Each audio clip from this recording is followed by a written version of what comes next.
The last thing Alara Windholt saw was Cale Ashgrove's face, the same face she had bandaged, fed, and begged the gods to protect for 6 long years of war, smiling as his sword slid through her chest. Not a cruel smile, not even an angry one. A relieved smile, the kind a man gives when a debt is finally quietly erased. "You knew too much," he whispered, so softly that only she could hear it, so softly that the cheering crowd behind him never stopped chanting his name. She had given him victory. She had given him the kingdom. She had given him her heart, folded up small so it would never be a burden to the great hero of Thalmor. And in return, he gave her a blade in the dark and a lie for a headstone. But death, it turns out, is not always the end of a story. Sometimes it is only the end of a chapter, and the next one opens with a scream in a cradle, tiny fists clenched, golden hero blood spilled far away and unnoticed, while a new heart begins to beat with a single cold. Perfect memory intact, she remembered everything, the betrayal, the smile, the whisper. And this time she was not born to save him, she was born to end him. Rain hammered the shutters of Duskthorn Manor the night Raven opened her eyes for the first time, and she opened them like someone who had done it before. The midwife nearly dropped her. "This one doesn't cry like a babe," the old woman muttered, crossing herself. "She looks at you like she's judging you." Lord Corvin Duskthorn, a minor noble with a crumbling estate and a cursed family name, only sighed and signed the birth papers. He already knew what his daughter was. Everyone in Thalmor knew the old prophecy, the one nursemaids whispered to frighten children. When the hero rises to save the realm, a shadow will be born to unmake him. The Duskthorn bloodline had carried that curse for 300 years, and every generation prayed it would skip them. It did not skip Raven. She grew up strange. At 2, she spoke in full sentences and corrected her tutor's thalmic grammar. At 5, she flinched at the mention of a name she had never been told, Cale, and no one could explain why a small girl's hands would shake at a syllable.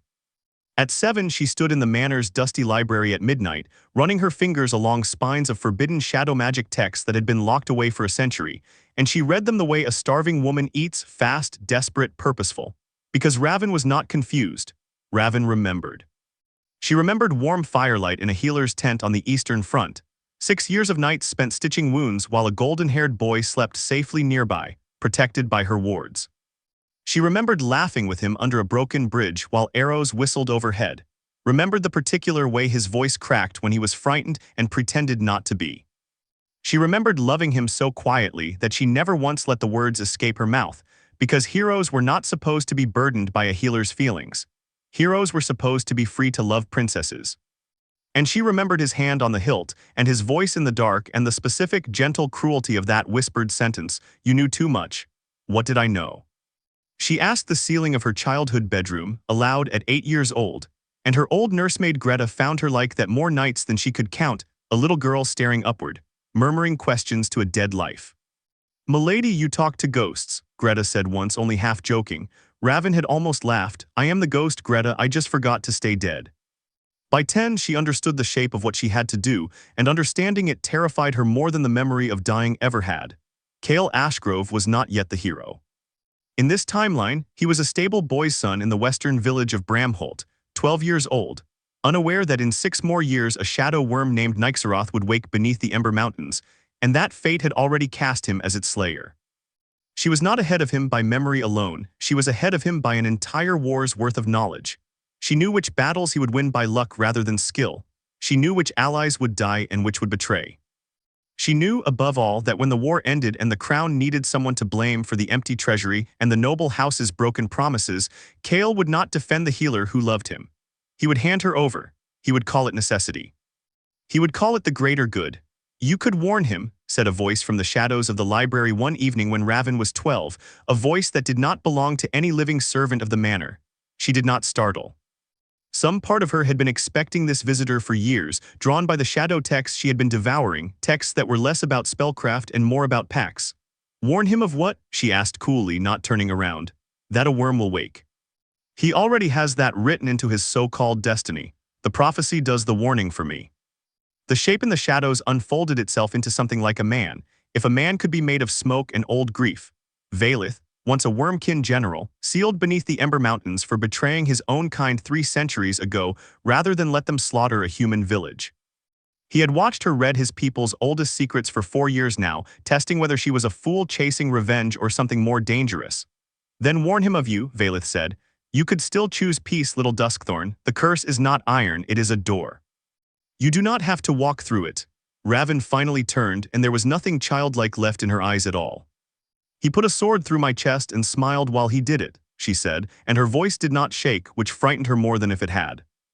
I spent 6 years making sure that boy survived long enough to become a legend, and the moment I was inconvenient, I became a corpse with a nice funeral.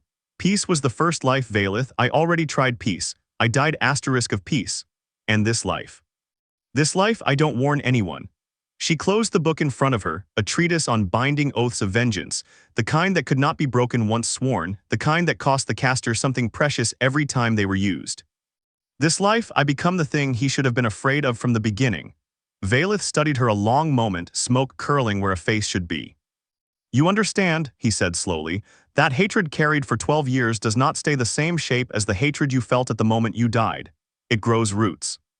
It takes things from you that revenge can never give back: sleep, softness, the small trust that lets a person love again without flinching. Are you certain the girl who wakes up victorious at the end of this will still recognize herself? It was the kind of question that would have made the old Alara, soft, self-sacrificing, endlessly patient Alara, sit down and weep. Raven only smiled, thin and sharp as a blade drawn from a sheath. I don't need to recognize myself, she said. I need him to recognize what he made. That night she took the oath. The binding magic did not feel like the storybooks described it: no lightning, no dramatic wind. It felt like something cold slipping under her skin and settling directly against her heart, exactly where his sword had once entered, as if the universe itself understood the poetry of it. When it was done, Raven Duskthorn possessed something no 12-year-old noble girl should ever have. A wormkin general bound to her service, a memory of an entire war before it happened, and a decade to prepare before the boy in Bramholt ever picked up a sword. She did not know yet that Cale Ashgrove's mother had already begun teaching him swordplay behind their family's barn, 3 days' ride to the west, unaware her son was dreaming of a golden light calling him toward destiny. She did not know that Princess Corvina, the girl he would one day marry over Alara's cooling body, was at that very moment being betrothed in a treaty. She despised to a prince she had never met in a ceremony that would one day make her exactly desperate enough to need an ally like Raven. And she certainly did not know that somewhere in the palace archive, sealed under royal wax, sat a single letter, written by the real Alara Windholt on the night before her death, addressed to no one. Admitting a truth so simple and so devastating that if it were ever found, it would unravel the hero's entire legend before he even finished building it. Raven only knew one thing for certain as she closed the shadow text and blew out her candle. 12 years old, a curse in her blood, a general made of smoke bound to her will, and a decade of patience ahead of her. The hero of Thalmor did not know yet that his greatest enemy had already been born. He would not know for a long, long time. 3 days' ride to the west, in a village so small it did not appear on most royal maps. A boy named Cale Ashgrove was learning to hold a sword the wrong way, and his mother was too tired from the harvest to correct him properly. Myra Ashgrove was a widow, a weaver by trade, and she had raised her only son on stories, not of princesses and glory, but of ordinary men who did extraordinary things because someone had to. She did not yet know her son was prophecy-bound. She only knew he had strange dreams, dreams of a mountain glowing gold at its peak, dreams that left him restless and staring at the horizon during chores. You've got wandering eyes, boy, she'd tell him, not unkindly tousling his hair, just like your father. Wandering eyes get men killed on roads they shouldn't take. Cale, at 12 years old, only laughed and promised he'd never leave Bramholt. It was the kind of promise made by children who have never been told what fate actually plans to do with them. He was, by every measure that mattered to the people who loved him, a good boy. He shared his bread with the miller's children when their father drank away the grain money. He sat with old widow Hesk when her hip ached too much to fetch water, and he never once complained about the walk to the well and back. He cried quietly the first time he saw a dog put down for a broken leg, and asked his mother why kindness couldn't simply fix everything. This is the boy history would remember as a monster in a hero's clothing. But here, now in Bramholt, he was only a boy who wanted the world to be softer than it was. It would be too easy and too dishonest to tell you Cale was born cruel. He was not. What happened to him later did not happen because a wicked seed was planted at birth. It happened because war and glory and fear are patient architects, and they had 16 years to build a version of Cale Ashgrove that could do what the boy in Bramholt would never have believed himself capable of. That is perhaps the first hard truth this story has to offer. Villains are rarely born whole. Most of them are built, one reasonable-sounding compromise at a time, until the person doing the building no longer recognizes the shape of what they've made. Raven understood this better than anyone alive, because she had watched it happen to him once already, in a life he didn't remember and she could never forget. She saw him for the first time in this life on a gray autumn afternoon, when she was 13 and had convinced Greta to let her travel to Bramholt under the excuse of visiting a distant cousin. In truth, no cousin existed. Valeth had warned her against the trip. "There is no strategy in torturing yourself with a boy who has done nothing to you yet," he'd said, smoke curling with something like concern, but Raven needed to see him. She told herself it was reconnaissance.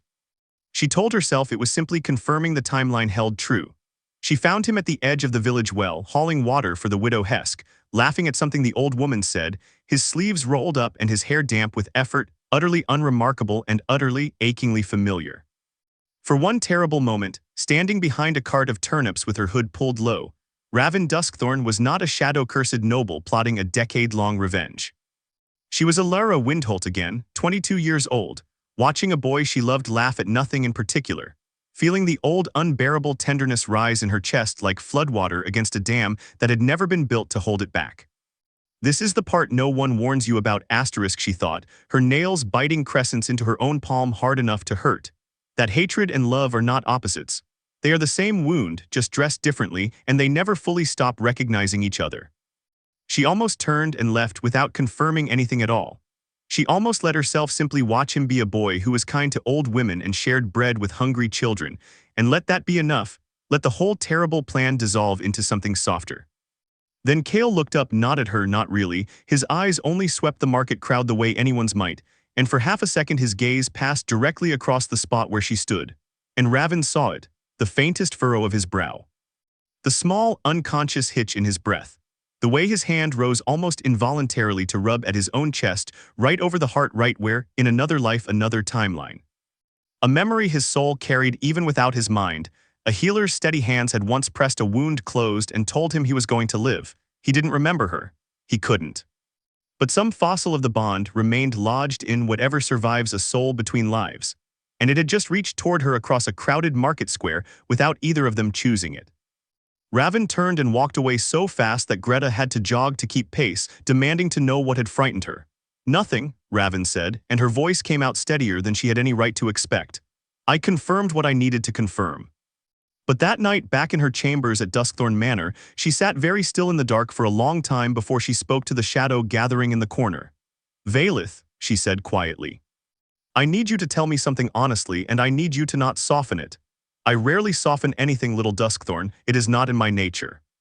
If some part of a soul survives, carried between lives even when the mind forgets, does that mean some part of him still loved me?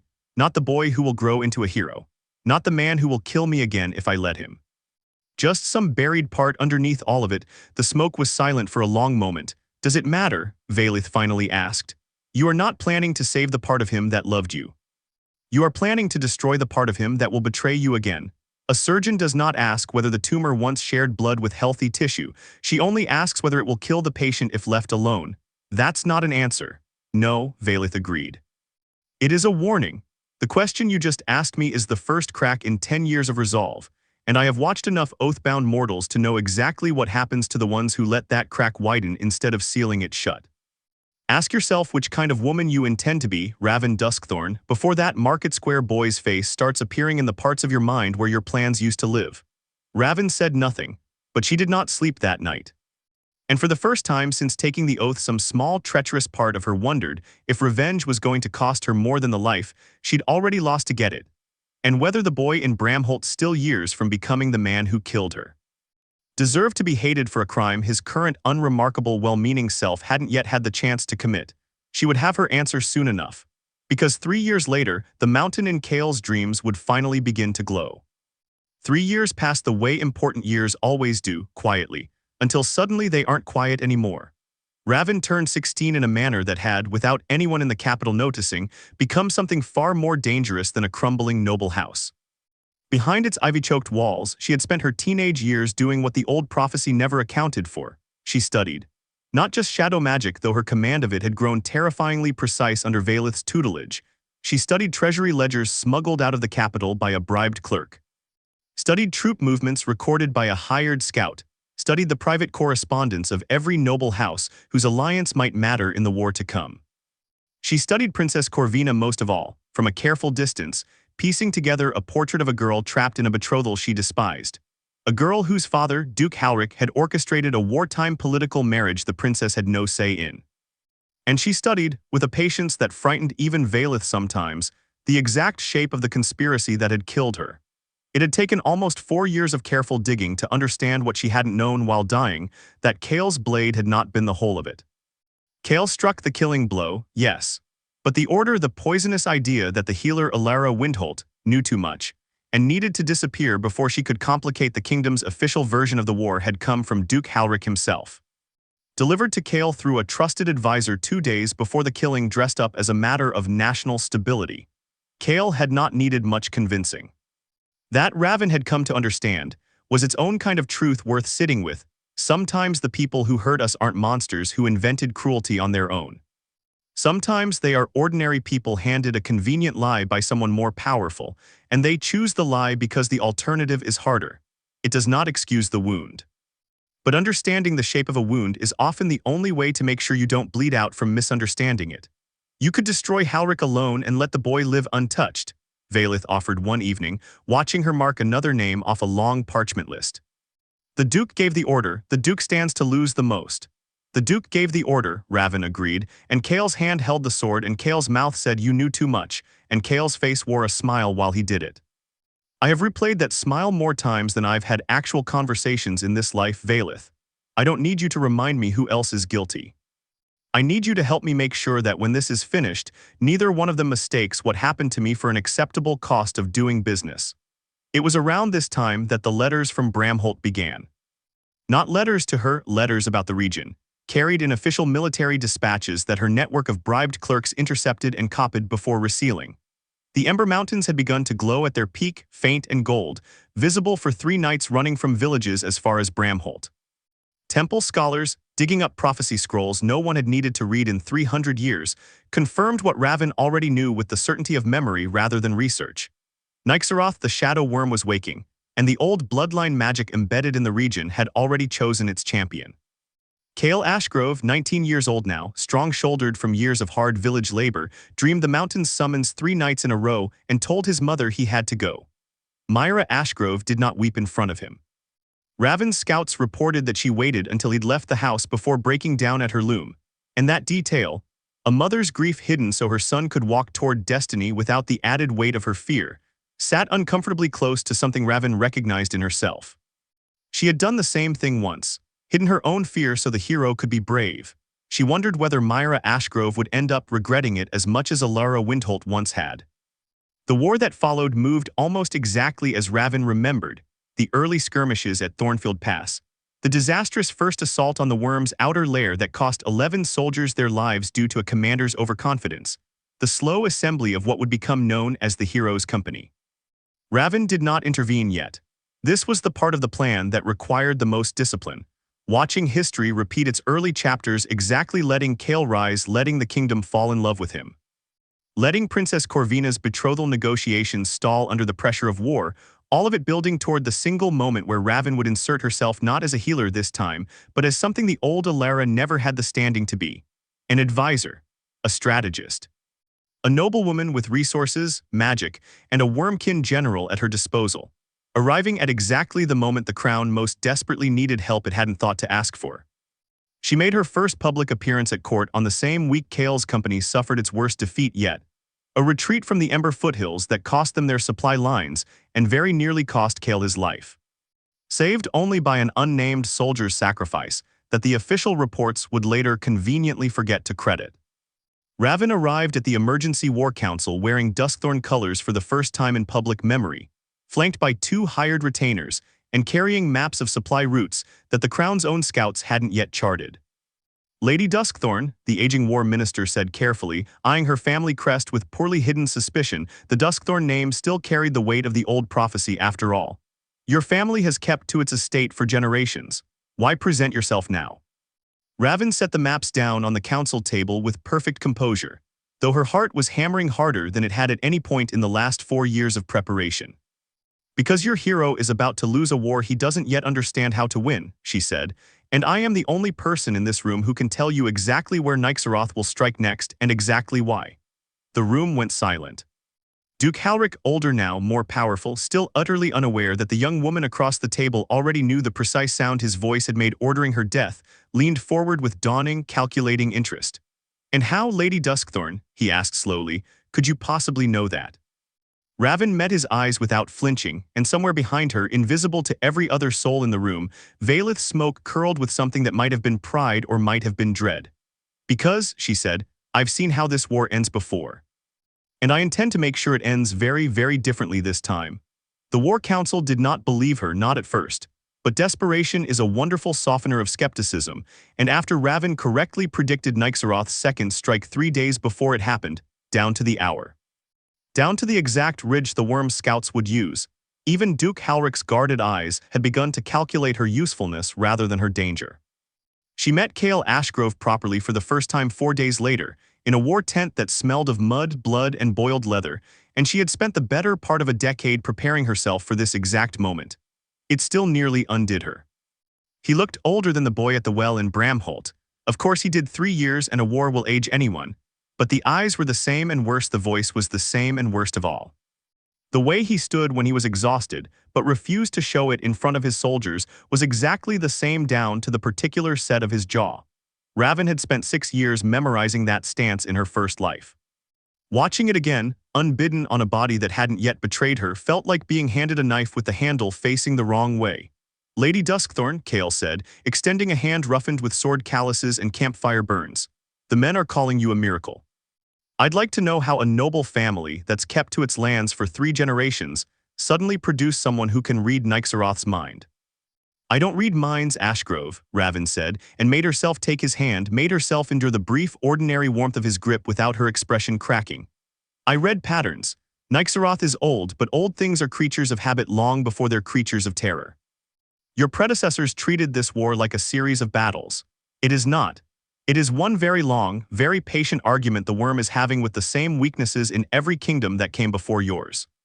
Something shifted behind Cale's eyes, not recognition, not yet, but a kind of magnetic curiosity that Raven remembered from 100 conversations in a healer's tent a lifetime ago. He had always been drawn to people who told him uncomfortable truths plainly. It was infuriatingly one of his better qualities. "You talk like someone who's fought this exact war before," he said. "Careful, Ashgrove," Duke Halric interjected smoothly from behind him before Raven had to answer. "Half the temple scholars in the capital are already whispering that Lady Duskthorn's gift smells like the old family curse. I'd advise against inviting that comparison out loud."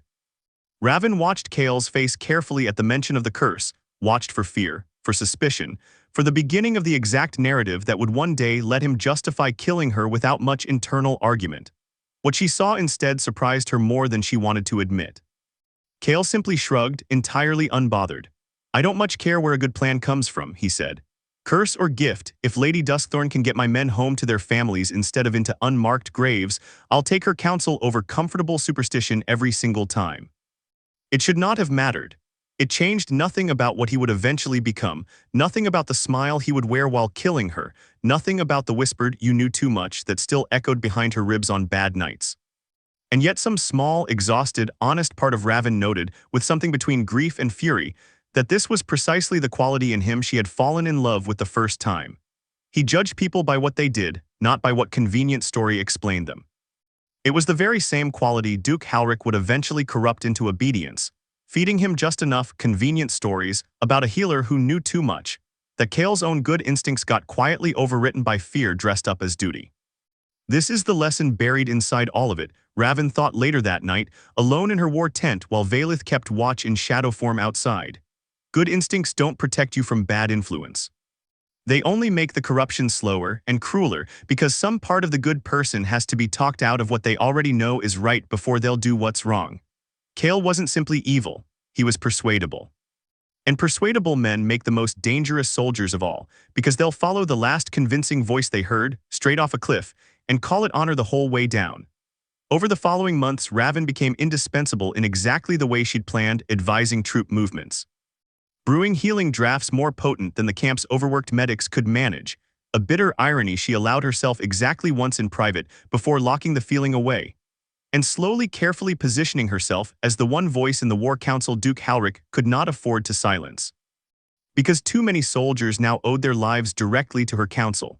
She did not, however, let herself become close to Kale. Professional, precise, useful, nothing more.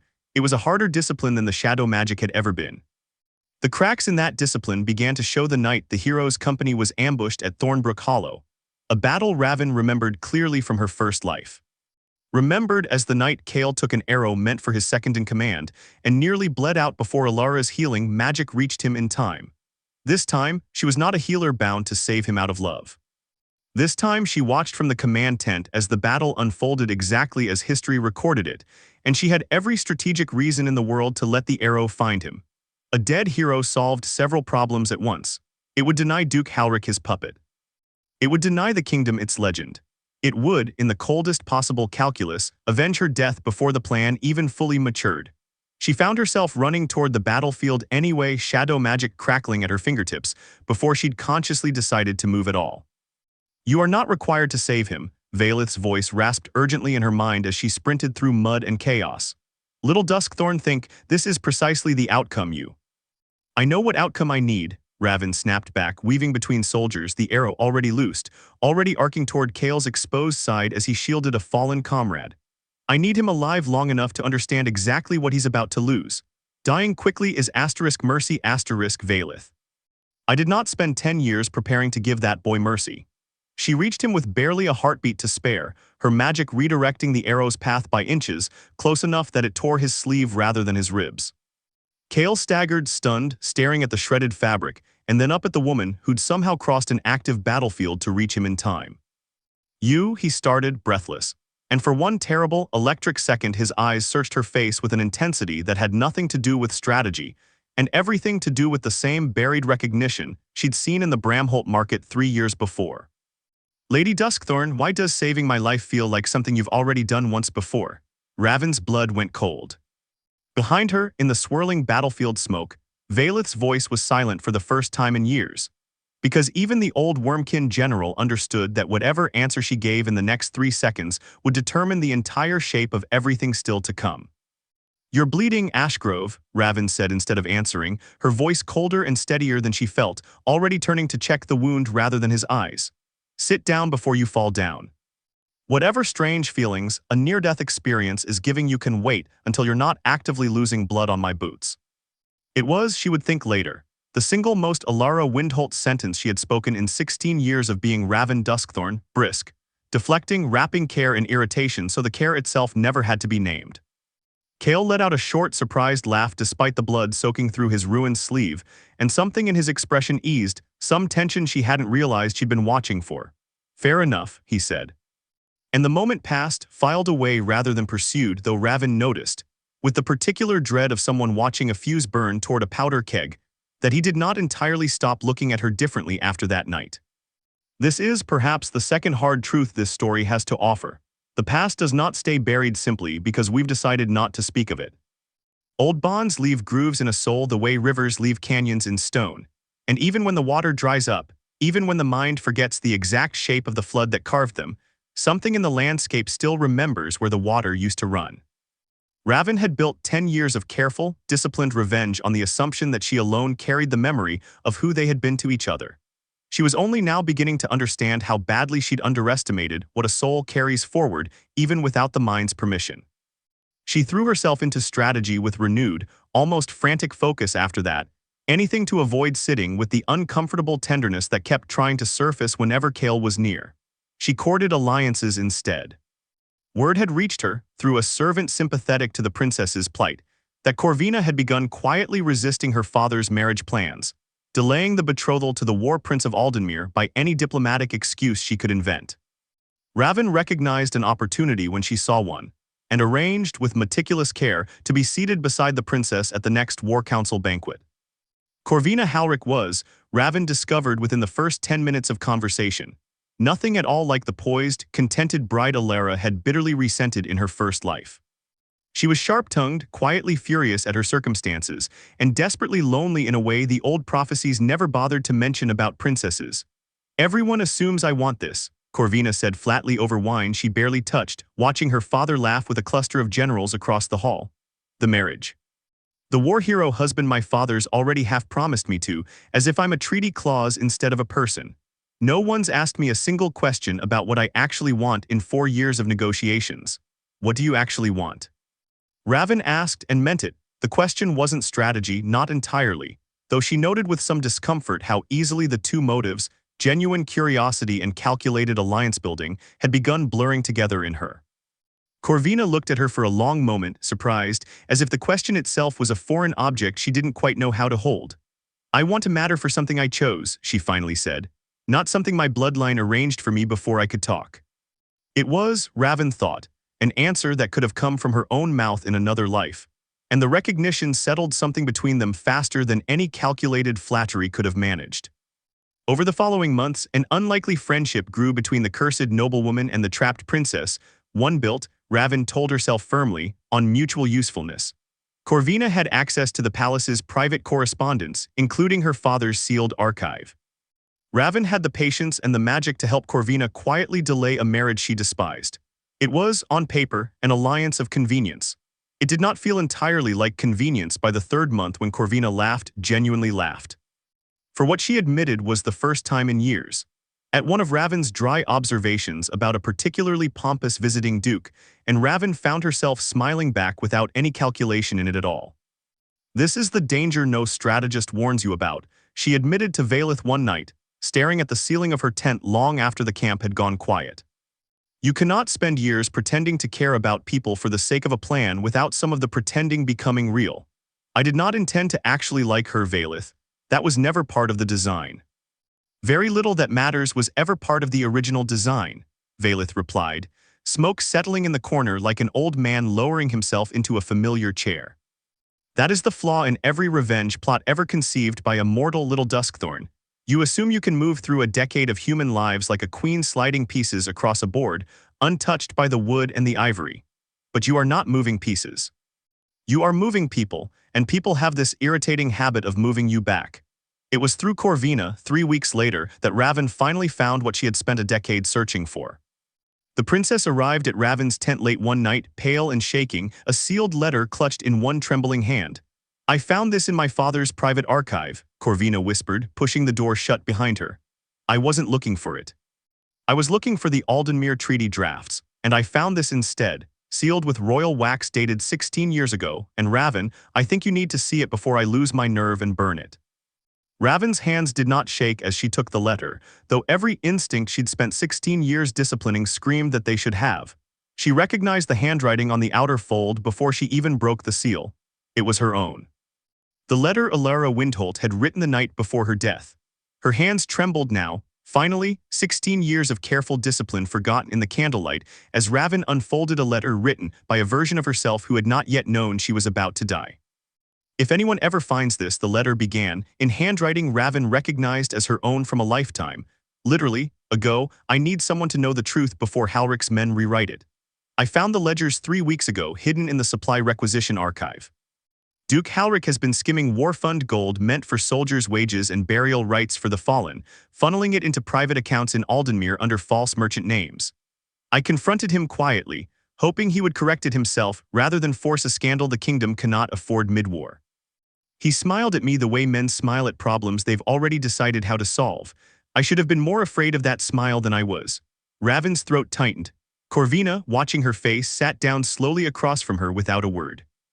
"I have told no one else," the letter continued, "not even Kale, because I do not yet know whether he would believe me over the Duke. And I am terrified of asking that question and getting an answer I cannot survive. If something happens to me before I can bring this before the crown properly, know that it was not an accident, and know that I loved this kingdom and its people enough to risk everything I had to protect them from the men meant to lead them. I only wish I had been brave enough to tell Kel the other truth I carried too. That 6 years of stitching his wounds taught me to love him in a way I never let myself say aloud. Because I told myself heroes shouldn't be burdened by a healer's feelings. I think now that was its own kind of cowardice, dressed up as selflessness. If I could tell him one thing before the end, it would not be about Halrich's gold at all. It would simply be, I loved you and I was afraid to say so, and I hope you never learn to be afraid of the same things I was. The letter ended there, unsigned, folded, and sealed, never delivered, never meant to be found by anyone but fate itself, 16 years too late. Raven sat in silence for a long time after reading it, and Corvina, to her credit, did not fill that silence with questions she had every right to ask. Finally, the princess spoke very quietly. You wrote this, she said. It wasn't a question. I don't know what you mean, Raven said, but her voice had gone hollow, and both women knew the denial for the reflex it was rather than the truth. The handwriting matches archived healers' reports from 16 years ago, Corvina said gently. I checked before I brought it to you, Raven. I've spent 3 weeks trying to work up the courage to ask you what I already suspected the moment I found it. You're her. Somehow, impossibly, you're her. She reached across the small space between them and took Raven's still trembling hand. I don't understand how. I don't think I need to understand how. I only need to know one thing: did my father order her death? And this was the moment Raven had spent a decade preparing for and had never once rehearsed, because she had never imagined the confrontation happening in a private tent with a friend's hand wrapped around her own instead of across a courtroom of enemies. Yes, she said finally. Your father discovered I had found the embezzlement and threatened to expose it.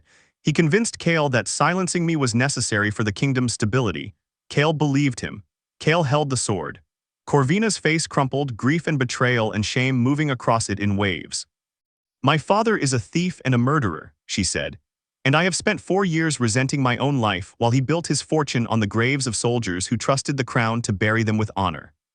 She looked up, eyes wet but hardening with a resolve Raven recognized instantly, because she had worn that exact expression in a mirror more times than she could count.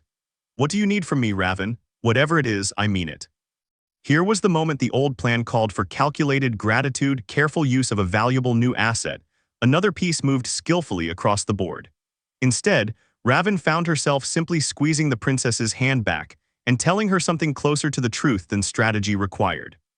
I need you to understand that I'm not doing this only for justice, she said quietly. Some part of me still wants him to hurt the way I hurt. I don't know yet if that makes me better than your father or exactly the same kind of person, dressed in prettier reasons.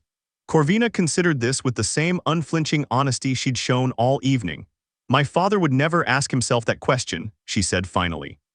The fact that you're still asking it is probably the only difference that actually matters. It was not absolution. Raven did not think she deserved absolution yet, and some cold, honest part of her suspected she might never fully deserve it, regardless of how this ended. But it was, unexpectedly, something almost as valuable: a witness. A friend, in a life that had offered her almost none of those, who knew the whole shape of the wound and had chosen to stand beside her anyway rather than recoil from it. They spent the rest of the night planning, not a battlefield strategy this time, but something more delicate and more dangerous. How to bring down a duke without giving the crown time to bury the evidence again, and how to do it in a way that would force Kale, finally publicly, unavoidably, to answer for the sword he'd held. Neither of them noticed in the candlelit hours before dawn that a third figure stood just outside the tent flap. Having arrived to report troop movements, and instead frozen at the sound of his own name spoken in a voice that made his chest ache with a grief he couldn't name. Cale Ashgrove had heard every word. He did not sleep that night or the next. Cale Ashgrove had faced down a shadow worm's outer guardians without his hands shaking the way they shook now, alone in his own tent, replaying a conversation he was never meant to overhear. Your father discovered I had found the embezzlement. Your father convinced Cale that silencing me was necessary. Cale believed him. Cale held the sword. He told himself for 2 full days that it was impossible, some trick of shadow magic, some elaborate manipulation designed to turn him against Duke Halrich for reasons he couldn't yet untangle. He was, after all, a soldier who had learned the hard way that war made liars out of even trusted voices. But the words kept circling back to a memory he'd buried so deep he'd almost convinced himself it belonged to someone else's nightmare rather than his own history. A memory of a healer's tent 16 years ago that no official record of the war ever mentioned. A memory of a woman's steady hands and steadier voice, a woman he had never spoken of to anyone, because the Crown's court historians had quietly thoroughly erased her from the official account of his rise, leaving behind only a footnote about a camp healer lost to fever that had never once sat right in his gut. He found Raven alone on the third morning, practicing sword forms in the gray dawn light outside the war camp, and the question came out of him before he decided to ask it. Who is Alara Windholt? Raven's blade did not waver, though everything in her chest went perfectly, dangerously still. She had known this moment would come eventually, had in the coldest corners of her planning even engineered for it to come, but she had not expected it to arrive like this, unscripted, raw, before she'd chosen her words. Where did you hear that name? She asked instead of answering, buying herself 3 more seconds to think. I heard everything, Raven. His voice cracked on her name, and something in the crack made her chest hurt in a way 16 years of hatred hadn't fully prepared her for. I heard you and Corvina talking. I heard you say her name like it was your own. I heard you accuse Duke Halric of ordering someone's murder, and I heard you say I held the sword. He took a step closer, and she saw, for the first time in this entire decade of careful revenge, genuine fear in his eyes rather than confidence. Tell me it isn't true. Tell me I didn't kill someone I don't even remember, on the word of a man I trusted more than I should have. What do you remember? Raven asked quietly, lowering her blade. About the healer who kept you alive for 6 years of this war before you were the hero of Thalmor, before there was a legend to protect. Kale's jaw worked silently for a moment, and when he spoke, his voice had gone small in a way Raven had never once heard from him, not in her first life, not in this one. There are gaps, he admitted. Whole seasons I can't fully account for. I told myself it was the fever that nearly took me at Thornbrook, or the head wound at the second Ember assault.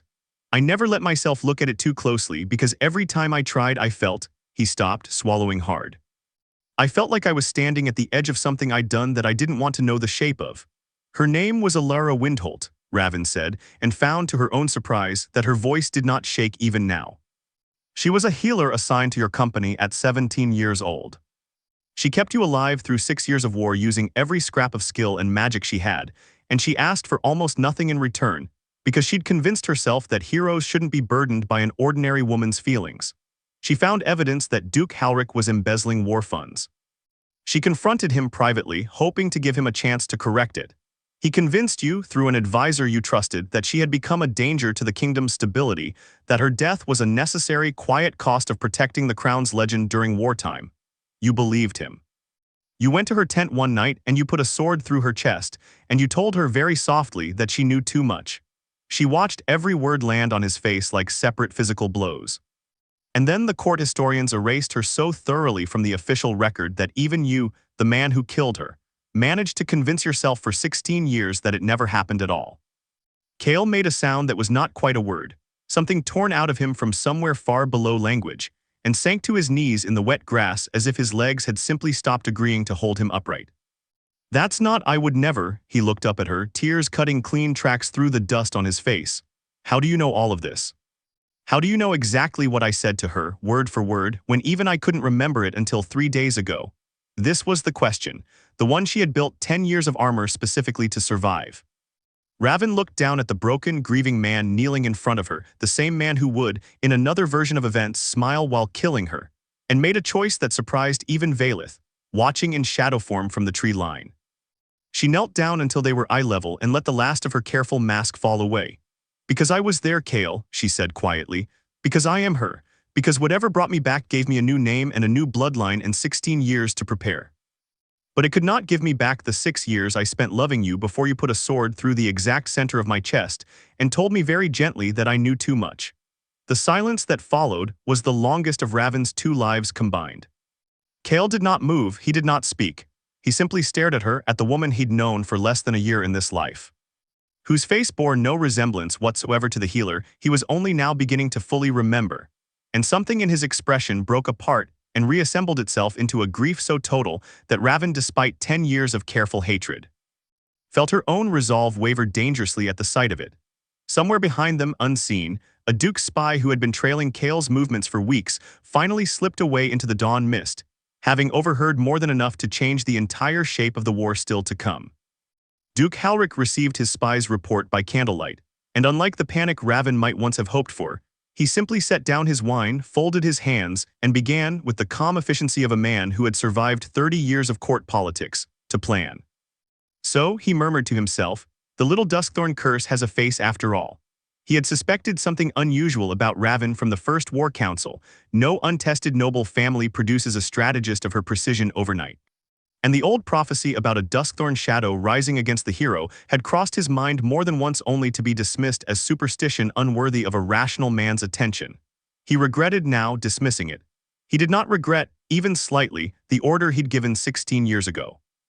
Men like Halric rarely regret the corpses they've made. They only regret the ones that don't stay buried. By morning, he had set 3 plans into motion simultaneously, each designed to eliminate a different piece of the growing threat before it could fully assemble itself against him.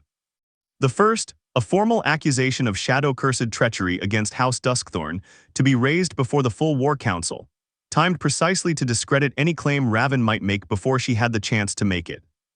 Old fears die slowly in Thalmor, and Halric intended to weaponize 3 centuries of superstition before a single piece of documentary evidence could be presented against him. The second, a private letter to his daughter warm and paternal in tone, reminding Corvina of the delicate matter of House Halric's reputation and the unfortunate consequences that might befall a princess who chose to align herself publicly against her own father during wartime. A threat wrapped so thoroughly in familial concern that it would have fooled anyone who hadn't already watched the Duke order a murder to protect his reputation once before. The third and most dangerous, quiet instructions to a trusted captain to arrange an unfortunate battlefield accident for Raven Duskthorn during the upcoming assault on Nyxaroth's lair, an assault Halric himself had been pushing the War Council to schedule earlier than military wisdom recommended. Precisely because chaos on a worm's battlefield made for excellent cover. Raven learned of all 3 plans within 2 days, thanks to a network of bribed clerks and sympathetic servants that a decade of careful cultivation had built for exactly this purpose. But knowing a trap exists and successfully avoiding it, she was learning, were 2 very different arts. He moves faster than I expected, she admitted to Valeth and Corvina, the 3 of them gathered in her tent over a map marked with the Duke's suspected agents. I built 10 years of patience assuming I would control the timeline of this confrontation. Halric has just decided the timeline belongs to him instead. Then take it back, Valeth said simply, smoke coiling with something that, after 16 years bound to her service, had come to resemble genuine investment in her survival rather than mere obligation. You have spent a decade preparing to be underestimated, little Duskthorn. Do not let one clever old man's panic convince you the preparation was wasted. Corvina, for her part, had gone pale at the mention of her father's letter, but her voice was steady when she spoke. I won't be threatened into silence, she said. Not anymore. But we need to move against him before the accusation of treachery reaches the full council, or every word we say afterward gets filtered through 300 years of superstition before anyone's willing to actually hear it. It was Kale silent and hollow-eyed in the corner of the tent. He had not left Raven's side willingly since the morning she'd told him the truth, moving through the following days like a man walking through the wreckage of a house fire that had somehow impossibly been his own life who spoke next, and his voice, though still raw with grief, had regained some of the steady conviction that had once made an entire kingdom follow him toward a worm's lair without hesitation. I'll testify, he said. Whatever accusation Halric raises against House Duskthorn, I'll stand in that council chamber and tell them exactly what I remember, exactly what I did, and exactly who ordered it. I killed her once already believing a lie because I was too afraid to ask enough questions. I am not doing that twice. Raven studied him carefully, searching his face for the calculation, the self-preservation, the convenient half-truth that a smarter, more careful man might have reached for instead. She found none of it. Only the same stubborn, uncomfortable honesty that had first made Alara Windholt fall in love with a stable boy from Bramholt, who shared his bread with hungry children and cried over a dying dog, 16 years and 1 entire lifetime ago. You understand what that confession costs you, she said quietly. The hero of Thalmor, admitting publicly that he murdered an innocent healer on a duke's word. Halric will make certain the story that survives isn't the hero was deceived. It will be the hero is a murderer, and every enemy this kingdom has made in 16 years of war will use it against everything you've built. Good, Kale said, and for the first time since the confession in the war camp, something in his exhausted expression sharpened into resolve rather than grief. Let them use it. I spent 16 years being a legend built on a lie I didn't even remember telling. I would rather be a ruin built on the truth than a hero built on your unmarked grave. It was, Raven thought, watching him with an ache she still hadn't fully found a name for, exactly the kind of answer that made hating him permanently so much more complicated than she had ever planned for it to be. They moved that same night, Corvina slipping copies of her father's embezzlement ledgers to 3 council members. She trusted beyond her father's reach Vaelith weaving protective wards around Raven's tent to counter whatever accident the Duke's captain might attempt and Cale alone. Walking toward Duke Halrich's private quarters with a request that would set the entire confrontation into motion 3 days earlier than any of them had planned. He was going to demand the full war council be convened at dawn. He did not yet know that Duke Halrich, upon hearing of the request, would smile the exact same quiet calculating smile Raven remembered from the night of her death, and immediately send word to his captain that the battlefield accident needed to happen tonight before dawn before testimony. Before any of it could be said aloud in a room, Halrich could no longer fully control. The attack came at the darkest hour of the night exactly as Raven had feared it might, not a clumsy assassin sent to her tent, which Vaelith's wards would have swatted aside easily, but something far more calculated. A controlled collapse of the ravine trail beside the camp's water supply, timed for the exact hour Raven's own habits tracked patiently by Halrich's spies for weeks, sent her walking that path alone to clear her mind before difficult confrontations. She felt the ground give way beneath her before she consciously registered the sound of breaking rock, and for one suspended, weightless second, 16 years of careful revenge very nearly ended in an unmarked ravine instead of a council chamber. Vaelith's magic caught her half a heartbeat before the fall would have become fatal. Shadow tendrils snapping taut around her waist, like a lifeline flung by something that had spent 16 years learning to care about the outcome of her survival far more than any binding oath required of him. He hauled her back onto solid ground, smoke coalescing briefly into something almost like a human shape, ragged with an emotion that sounded, for the first time in their entire association, uncomfortably close to fear rather than warning. "You are not permitted to die twice in front of me," Vaelith said, low and rough. "I did not sign on to watch this particular tragedy repeat itself, little Duskthorn, get up." She got up, shaking, bruised, and beneath the fear burning with a clarity that 10 years of patient planning had never quite produced on its own. Halrich was no longer simply an enemy to be exposed. He was a man actively, currently, in real time, trying to kill her before the sun rose high enough to hear the truth. There would be no more waiting for the perfect moment. The moment had arrived whether she was ready for it or not. She reached the War Council chamber at first light dirt, and dried blood still marking her sleeve and the sight of her walking in alive, visibly undeniably alive. Moments after Halrich's captain had reported the ravine trail's unfortunate collapse, sent a ripple of open shock through the assembled nobles that even Halrich's considerable composure couldn't fully mask. "Lady Duskthorn," he said carefully, rising from his seat with just slightly too much haste. "We had heard troubling news of an accident along the water trail. I'm relieved to see the reports exaggerated your injuries." "The reports weren't exaggerated, Your Grace," Raven said, and her voice carried through the stone chamber with a steadiness that surprised even her. "The trail didn't collapse on its own.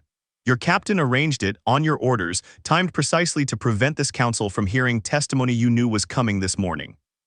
She set a leather satchel on the council table, Corvina's copied ledgers, the sealed letter written 16 years ago, and a sworn account from the bribed clerk who had first smuggled the embezzlement records into her hands. "The same way 16 years ago, you ordered a healer's death to prevent a different testimony from ever reaching this same table." The chamber erupted into noise, council members demanding clarification, Halrich's allies rising in protest, the war minister calling for order that took nearly a full minute to actually achieve.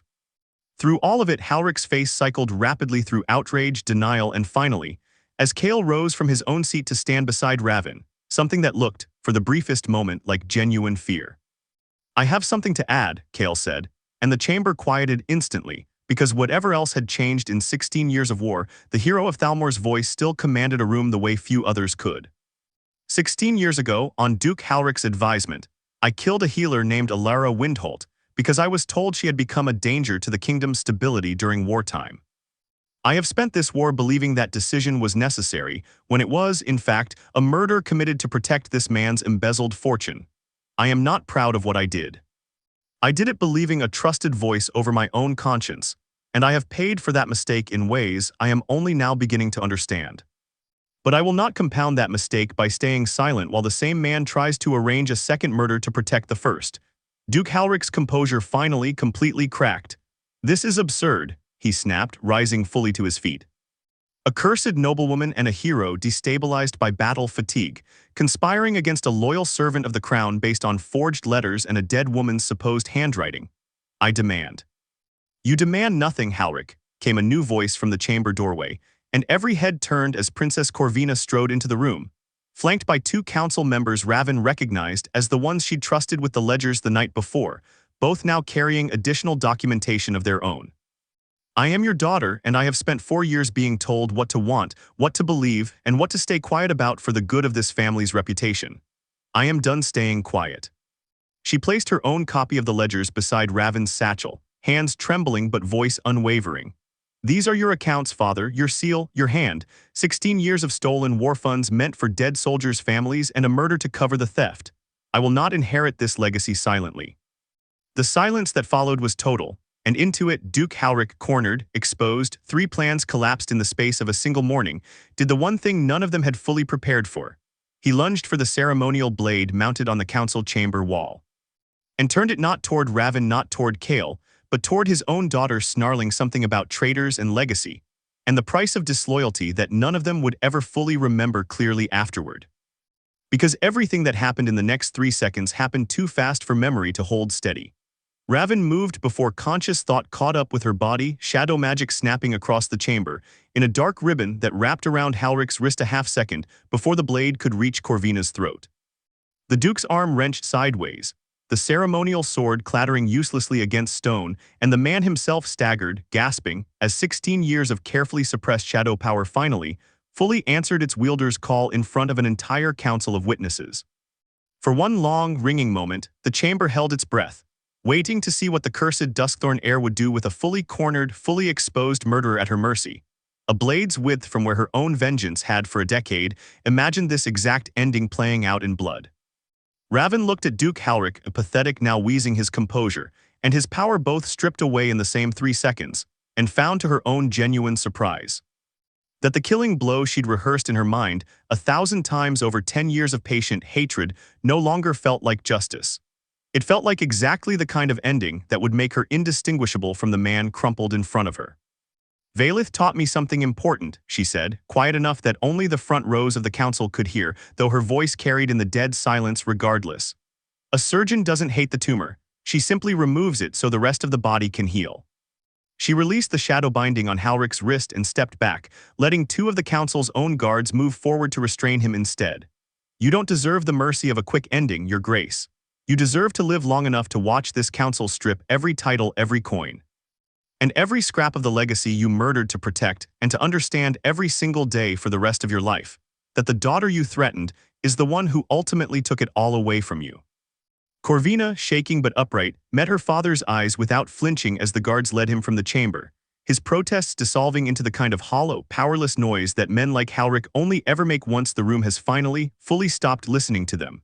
The council's judgment, once the full weight of evidence had been reviewed over the following days, was swift and thorough. Duke Halric stripped of his title, his estate ceased to repay 16 years of stolen war funds to the families of soldiers who had never received the wages or burial honors owed to them, and a lifetime sentence in the Crown's remote eastern hold far from the court, whose respect he had spent 30 years carefully cultivating, and one moment of exposed panic entirely destroyed. Kale's own reckoning was gentler than Raven might once have wanted, and far harder than he seemed to expect. The council, weighing his voluntary confession and his testimony against Halric, did not strip him of his title as Hero of Thalmor. The kingdom, still recovering from war, could not afford to lose the legend entirely, and Kale himself, to Raven's quiet surprise, did not fight for leniency on his own behalf. He asked instead to personally fund a memorial to Alara Windholt at the site of the healer's tent where she had once served, and to spend the following year visiting the families of soldiers who had died under decisions he now understood more clearly than he ever had while making them. "It doesn't undo it," he told Raven quietly, the 2 of them standing together at the edge of the newly built memorial some months later, autumn leaves scattering across a small stone marker bearing a name that history had for 16 years tried very hard to forget. "I know that. I'm not asking you to tell me it does." "No," Raven agreed, "it doesn't undo it." She looked at the marker for a long moment before continuing. "But I spent 10 years of this life believing that the only thing that would ever feel like justice was watching you lose everything the way I lost everything.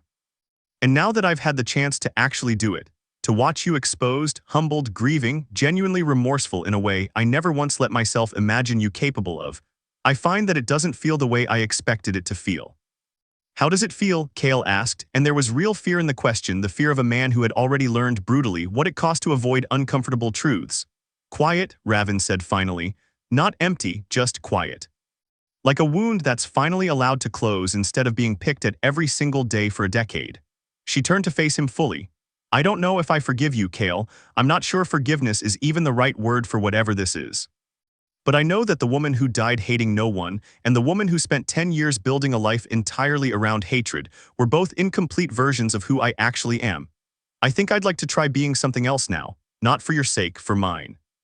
It would be a comforting kind of story to say that Raven Duskthorn and Kale Ashgrove found their way back to the love that had once bound Alara Windholt to a stable boy from Bramholt. That betrayal and vengeance dissolved neatly into reconciliation with enough time and enough honesty. That is not quite what happened, and perhaps that is the truest lesson buried inside everything that came before it. Some bridges once burned thoroughly enough are not meant to be rebuilt in the same shape they held before the fire. What grew between them instead slowly. Over the following years was something quieter and stranger than romance. A very hard-won respect between two people who had irrevocably changed each other's lives, who could sit together at the edge of a memorial, without needing the relationship to be anything more than exactly what it honestly was. Raven released Valeth from his oath-bound service on the first anniversary of Halrich's downfall, freeing the old Wormkin general from a debt he had, by then, stopped resenting entirely. You could have simply been my weapon, she told him, the shadow form gathering one final time in the manor library where their strange partnership had first begun. Instead, you spent 16 years making sure I remained a person while I built myself into one anyway. I don't know how to repay a debt like that. You already have, Valeth said, smoke curling with something that, after 16 years, had settled comfortably into genuine warmth. You could have let the hatred finish building you into something unrecognizable, little Duskthorn. You chose, at the very last possible moment, to stop halfway through the construction and ask whether you actually wanted to live inside what you were making. Most mortals never ask that question until it's far too late to change the answer. Corvina.